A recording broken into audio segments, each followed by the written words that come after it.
Welcome to Gemstone Tarot, where I believe the 25th, let me just check, yes, the 25th of March 2026 is our day.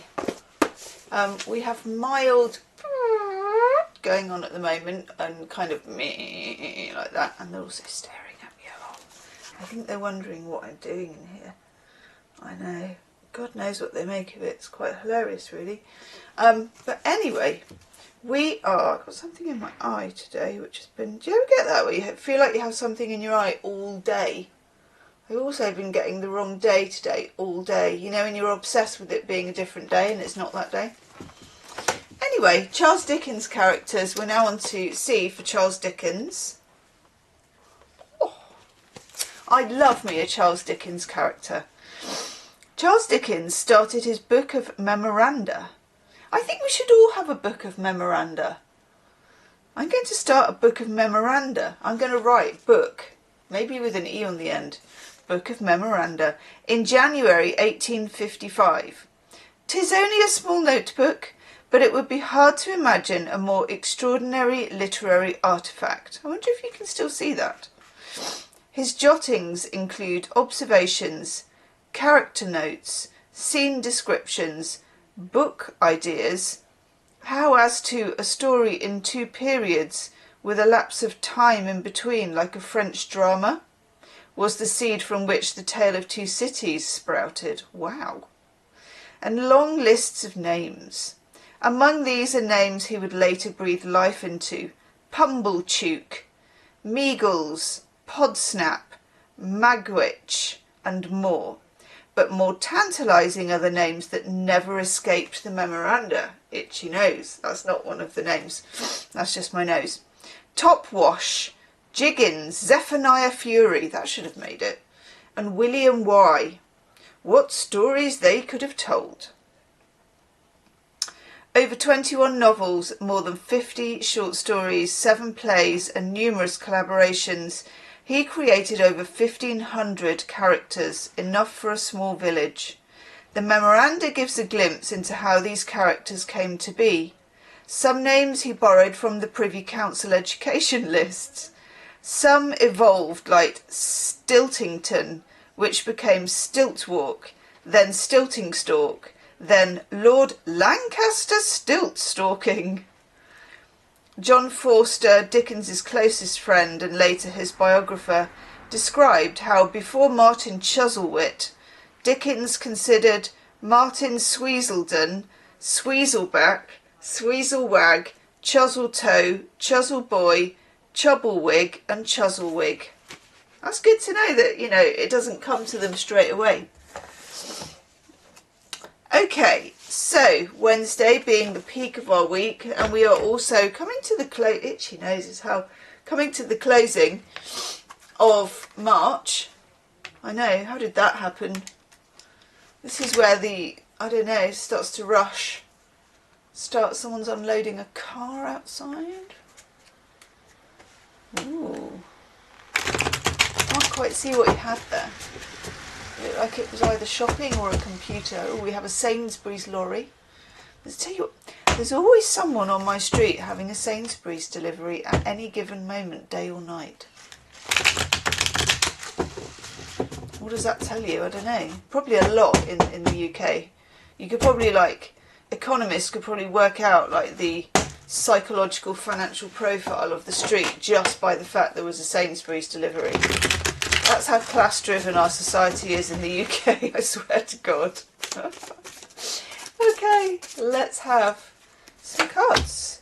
We are using Anna K, which I've just thought, could it be Anna Karenina? Speaking of, like, chunky books. Oh, they've got the farty drill out today. It's not the... It's the one. I think they can hear me. Probably hear me doing impressions of their drill.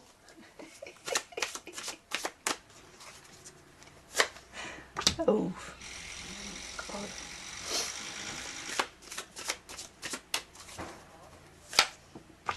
Ooh, okay.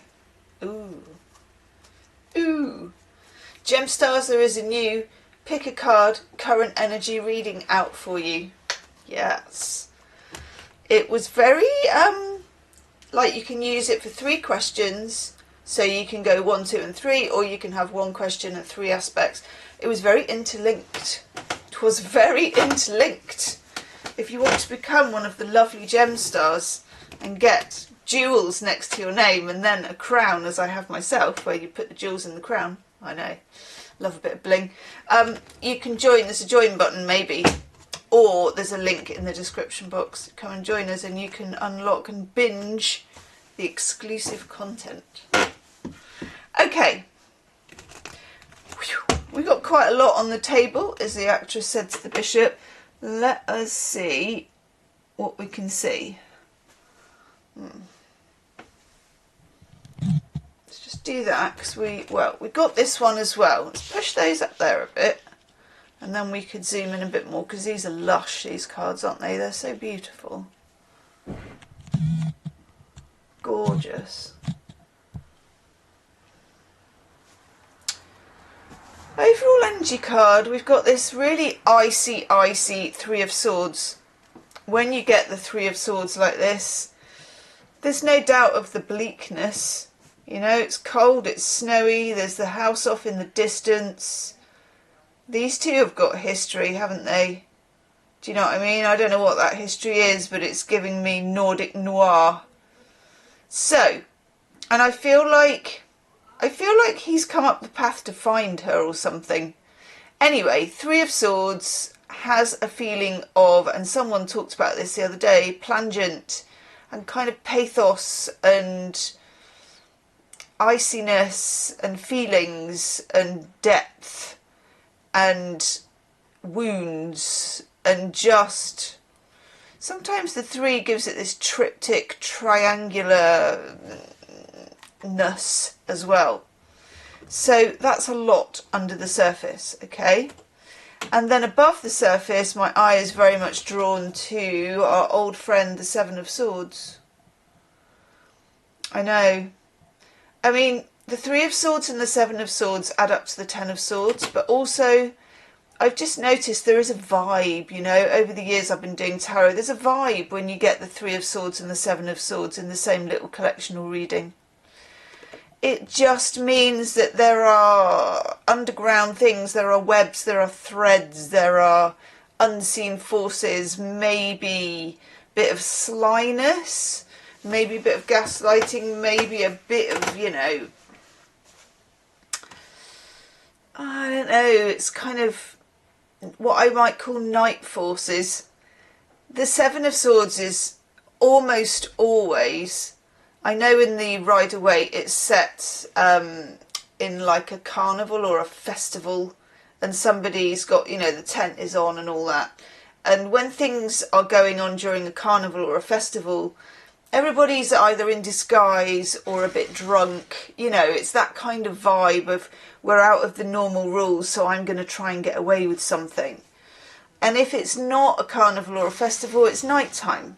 You know, where you can't see as well, where there are shadows, where the only light is from the moon, and where you can't quite, where you can get away with more. So somebody might be trying to get away with something, you might be trying to get away with something, have your own reasons for that, but it's deeply buried with this 3 of Swords, it's deeply attached to some feelings. Speaking of feelings, we've got the Page of Cups, the Page of Feelings over here. This can be an apology. You may want to apologise to someone. You may receive an apology from somebody. We also have the, I was going to say the only major, but it isn't, because we've got Strength and we've got the Wheel of Fortune, which is rather dashing actually. Strength, know thyself, know your limits, good or bad. You know, we all have all sorts of light and shade to us. Get to know yours, and don't try and run away from the shade and just accept the light. Get to know all your light and shade. That's what gives you the full picture. And then the Wheel of Fortune, an unknown outcome, and it means being good doesn't necessarily get you there, being bad doesn't necessarily stop you. Gosh, that was channeled, because that's almost a riddle in itself. So, keep on keeping on. Get to know yourself. Know that this is deeply rooted. You could apologise, they could apologise, there could be an air of apology. People pull strings in the dark. You could be doing that and put it to your advantage. They could be doing that, put it to their advantage. Know yourself at all costs. And the outcome still hangs in the balance. Wowzers. That was a lot, wasn't it? And they didn't drill too badly either. And no one fell off the roof. Okay, I will see you tomorrow. Namaste.